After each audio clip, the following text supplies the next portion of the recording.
Hello everybody and welcome. I'm Lucy and today I'm going to be talking to you about my dissertation, Life in Lockdown, the Impact of the Covid-19 Pandemic on Mental Health and Wellbeing. So a bit of background on Covid-19 before we start. Covid-19 is a respiratory illness that emerged in late 2019 in Wuhan, China. By late March 2020, over 100 countries had lockdowns and stay orders put into place to protect their populations. Numerous lockdowns have occurred in the UK since then. Here in the UK, at the time of recording, we have recorded over 128,000 deaths. In December 2020, the UK rolled out its vaccination programme, with 26 million individuals in the UK receiving one dose and 4 million with two doses.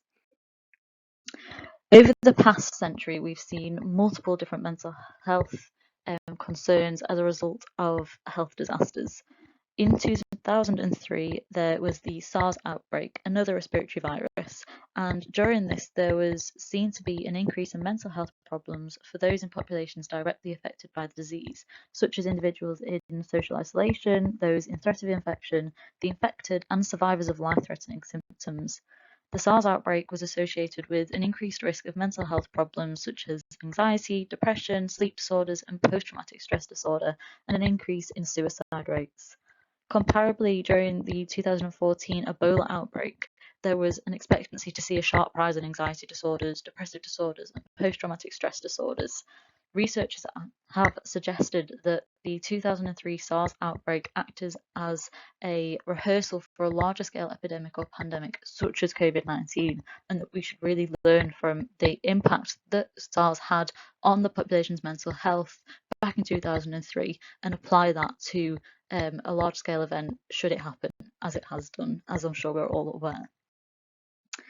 So regarding COVID-19 and its effects on mental health, it's been suggested that mental health was neglected during the beginning of the COVID-19 pandemic.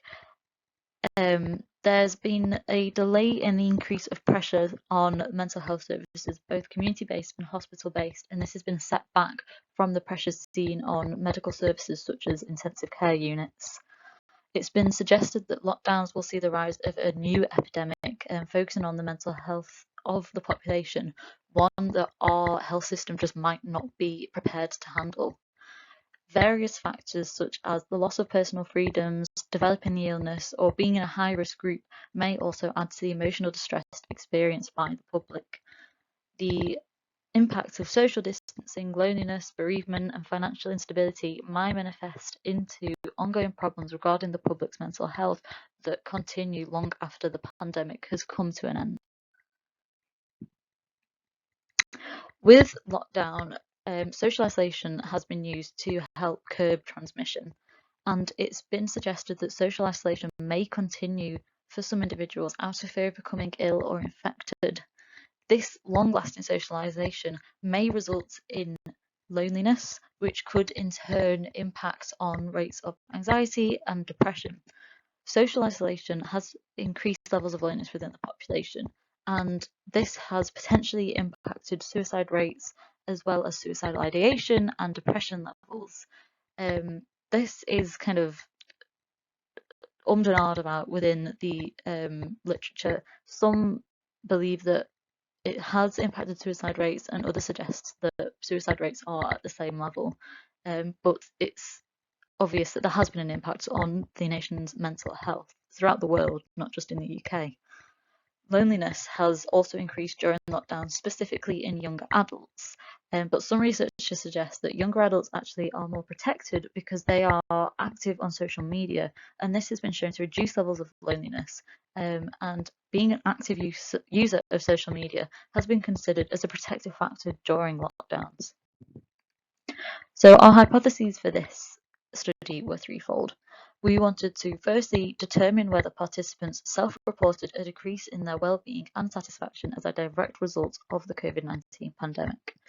Secondly, we wanted to highlight the anticipated long-term negative impacts on participants' mental health and well-being as a result of the COVID-19 pandemic. And finally, we wanted to determine whether participants reported poor access to mental health and well-being support services during and after the COVID-19 pandemic. So for this study, our participants, we were looking for a target population of adults that were UK residents during the first national lockdown in March 2020.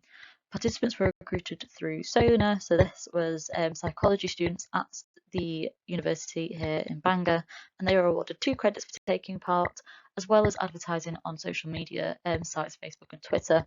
Anybody who sought to join from one of those social media sites didn't get any awards for completing the study.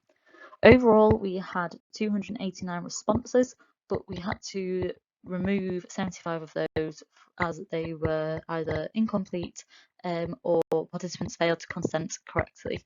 That left us with a final participant number of 214, 161 who identified as female, and 53 who identified as male. Our participant group had a mean age of 19.43. So this study had a repeated measures design. Our dependent variable was wellbeing scores and life satisfaction scores, and our independent variable was time. So before lockdown, during lockdown, and after lockdown, and all participants answered each questionnaire for each of those times. Wellbeing was measured using the Warwick-Edinburgh mental wellbeing scale, and satisfaction was measured with the satisfaction with life scale. A novel questionnaire was also used with closed and open questions to investigate the impact of lockdown on our participants. So a quick overview of our procedure. Participants accessed the questionnaire online via Qualtrics. They were given a participant information sheet and then a consent form. Once they consented to the study, they were given a demographics form to complete. This just collected things such as age, gender, relationship status. They then answered some questions relating to lockdown. This included whether the participant was shielding, whether they were caring for somebody, whether they had children that they had to look after, if they were a key worker or had been furloughed, and many more questions. The participants then filled out the WWIBS and SWLS questionnaires 3 times, once thinking about how they felt before lockdown, once during the lockdown, and once how they feel now after the lockdown. Participants were then given the open and closed questions on their experience of the Covid-19 pandemic. This included situations such as the impact it's had on them, whether they seek support, any lessons they've learned during the pandemic, and they were able to write as little or as much as they wanted to on these open questions. Participants then submitted everything and had a debrief form that gave them information on what support was available should they need it.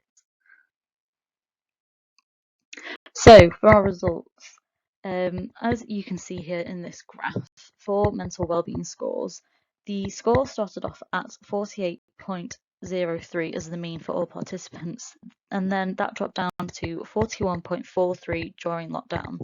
And after lockdown, this rose to 45.22. This indicates that overall scores did drop during the lockdown and then rose again after, but did not meet pre-pandemic levels. A repeated measures ANOVA was run on the data and it showed a significant difference between all 3 conditions. And we then used pairwise comparisons to see where this effect lay. And the biggest effect was between before lockdown and during lockdown, with a mean difference of 6.6. Similarly with life satisfaction scores, scores started off before lockdown at 21.02 before dropping down to 16.5 during the first lockdown and then reaching 19.92 after lockdown. Again, this shows that the general trend was it was high before lockdown, dipped during and went back up after, but again did not meet those pre-pandemic levels. Another repeated measures ANOVA was ran on this data, again showing a significant effect between the 3 conditions, and the strongest effect was once again between the before lockdown condition and during lockdown condition, with a mean difference of 4.86. Here are the long answer questions. For this, what we did is we grouped all of the answers into themes, and here I've just reported the 3 most seen themes for each question. The 3 that I'd like to talk about the most, or 4 should I say, sorry, are impact on mental health. When asked, our participants said that 23 of them reported having increased anxiety and stress during the lockdown, 20% reported an increase in loneliness, and 9% an increase in depression. When asked whether they accessed support, Of the participants that said yes, 29% sought counselling, 25% sought their friends and family, and 20% used university services such as the disability service and the counselling service here at the uni. Of those who said no, they did not access support, 26% stated that they didn't think it was necessary for them, 20% did not want to use up resources for people who were worse than them, and 12% were unsure on who to contact. And finally, when asked how long the participants expected this impact to last, 19% stated that they thought it would last until normality resumes, 15% for the foreseeable future, so this ranged from a few months to 6, 7, 8 months down the line, and 15% couldn't give an answer as to when they thought it would end. So for our first hypothesis looking into the impacts of mental health, we accepted this as the results showed a negative impact on mental health, both with mental well-being and life satisfaction, as suggested by the results. Scores didn't reach the pre-pandemic levels after dipping during the pandemic, and participants reported an increase in anxiety, stress, loneliness, and depression. For our second hypothesis, that we expected there to be a long duration for the impacts of the Covid-19 pandemic, we again accepted this, as many participants expected this to last a significant amount of time. This did vary between participants, but it was mainly correlated with restrictions easing and returning to normal. And finally, regarding our third hypothesis, suggesting there'd be poor access to support, this was also accepted, as only 27% of participants said yes, they did access support, so less than a third. And of that third, a third of those individuals stated that that was counselling. Many suggested that they didn't think support was necessary, or that they felt that they weren't bad enough to warrant getting support. And so there was this whole thing about where the threshold lies for what constitutes deserving of support, and many were also unaware of who to contact. So to go on further with what we can do with these results, firstly, I think we need to increase the psychoeducation on mental health and well-being. This has shown that individuals either felt there was too much stigma surrounding mental health, that they weren't deserving of it because it wasn't bad enough, or just not knowing what was out there.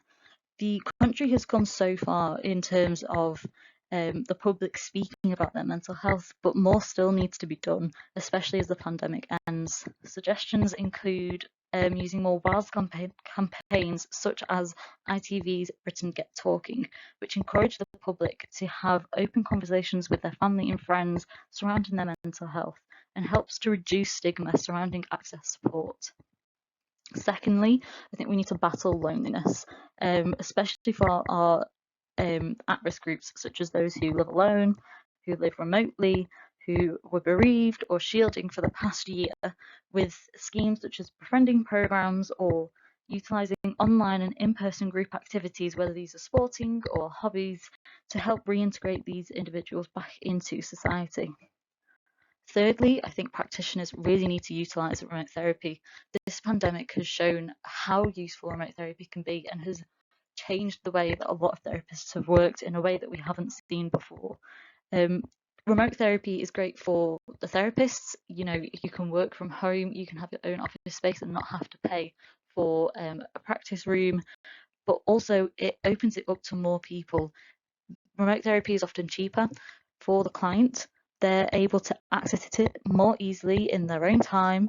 They are able to contact the therapist in multiple different forms, different mediums. This could be through phone calls, through video calls, or even through instant messenger based secure programs that could be really beneficial, especially for our younger clients who are used to talking this way with the active social media element, and make them more comfortable with opening up about their struggles.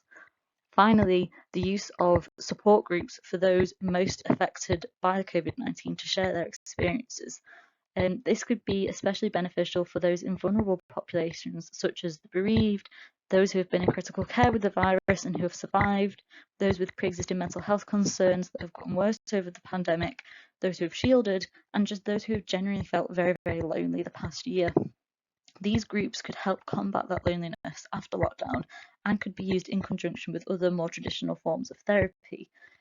Furthermore, they may act as a gateway for an individual seeking support before they commit to that more traditional form of therapy.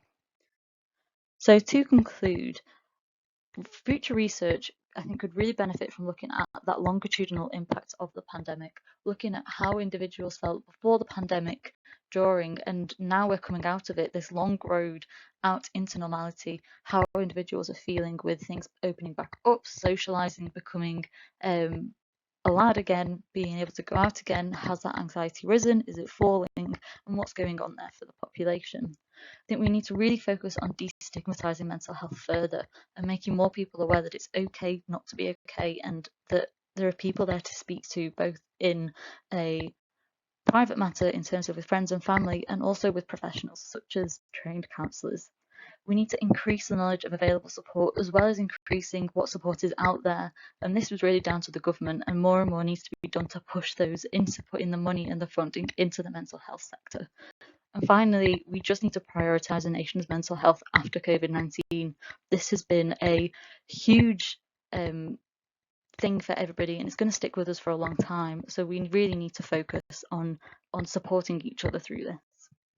Thank you all for listening. If you have any questions at all, please do just leave them in the comments and I will respond as soon as possible. Thank you very much.